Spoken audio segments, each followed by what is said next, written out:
Hi, my name is Bree. I'm a physical rehabilitation specialist at a well known short term rehab center in Springfield, Maryland. I work with people who have been injured and lost their ability to independently perform daily activities.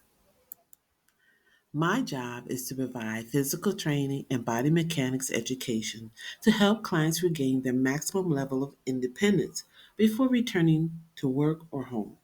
All of our clients are adults over 21 with acute physical injuries.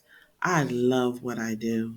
It's the best job in the world, in my opinion.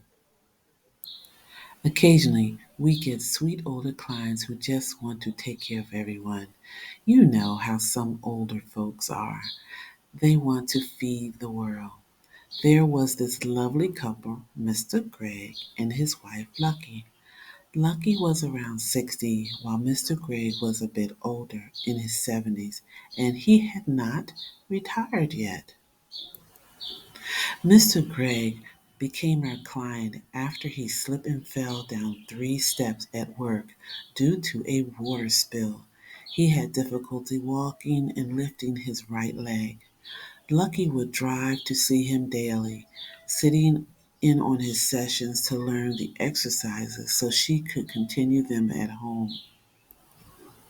She was the epitome of a traditional housewife.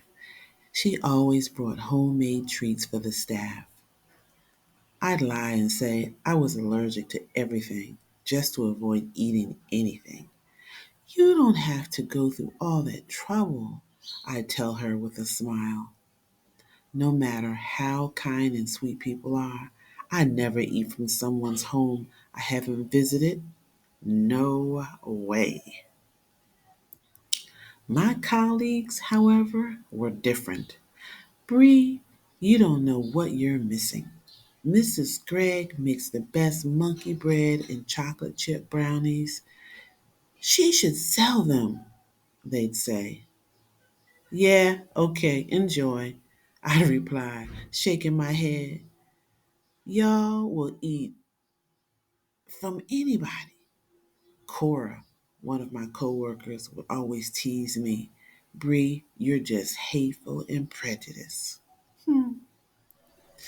Part of our job as rehabilitation specialists also involve conducting home safety inspections to ensure that a client's home is safe for their return, especially if they have difficulty with transfers from one service to another. A home safety evaluation was scheduled for Mr. Gregg, but I didn't attend. Cora and Joey, my colleagues, volunteered to go in my place. I knew they were just looking for an excuse to eat at the couple's house in that upscale neighborhood. When Joey returned to the clinic, he looked visibly angry and upset.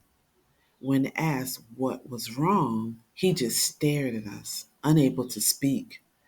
Then Cora came in, crying and distraught. Someone called the administrator because it seemed like something very bad had happened.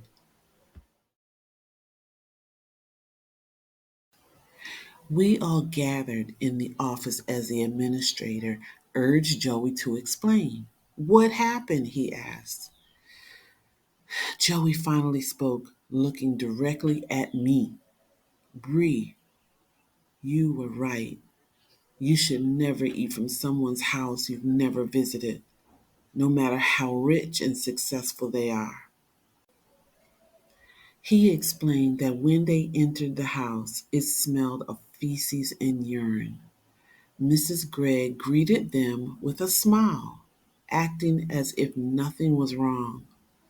They heard loud noises coming from the kitchen, and Mrs. Gregg brushed it off, saying her babies were just nervous about guests. Joey and Cora proceeded to check the downstairs master bedroom and bath, ensuring everything was safe for Mr. Gregg. But then Cora asked if they could meet Mrs. Gregg's kids.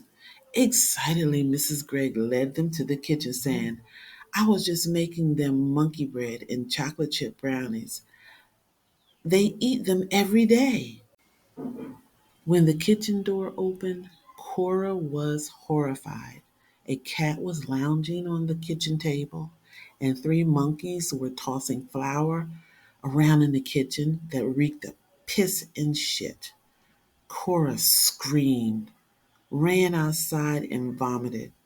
Joey, in total shock, left the house, sat in the car, and waited for Cora to stop vomiting in the bushes. Joey burst out, "We've been eating all sorts of foul things from that woman's kitchen for 3 weeks." Upon hearing this, my colleagues and the administrator started gagging and vomiting into trash cans, realizing they had been eating monkey piss and shit in the monkey bread, in the brownies that they'd been raving about. Huh. As for me, I just packed my bags and went home. I was taught by my great grandmother, you can't eat from anybody's kitchen. I hope you've enjoyed listening to this dream story. Stay tuned for more Just Tales, OK Creations. Don't forget to like, share, and subscribe.